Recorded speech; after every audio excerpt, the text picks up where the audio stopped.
જય અલગધણી.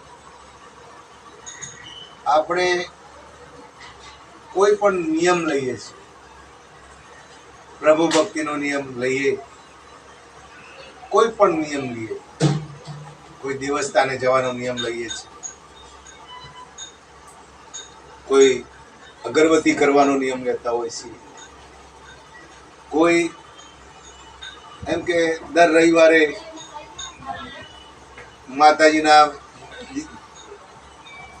એમ કે વાર ભરતા હોય છે. આ તમે હું બધાએ કોઈ માળા કરે છે તો આ બધું દર રવિવારે કરતા હોય, પણ એ ક્યાં સુધી કરીએ ત્યારે સિદ્ધ થાય?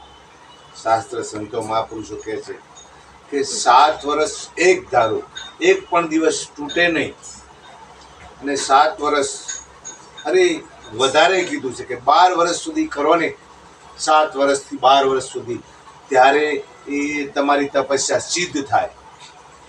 અને સિદ્ધ થયા પછી તમારે કોઈ દિવસ મુશ્કેલી ન આવે, તમે ન ડગો નહીં કોઈ દિવસ. ભગવાનની પ્રાપ્તિ પછી થાય જ. કોઈ પણ દેવ હોય તમારા ઉપર એની છત્રછાયા બની જ રહે. તો આપણે બધાએ કોઈ પણ નિયમ લઈએ. કોઈ દાન કરવાનો નિયમ લે છે, કોઈ ચકલાને ચણ નાખવાનો નિયમ લે છે, કોઈ કીડિયારું પૂરવાનો નિયમ લે છે.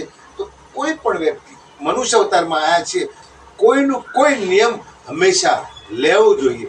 જય અલગધણી.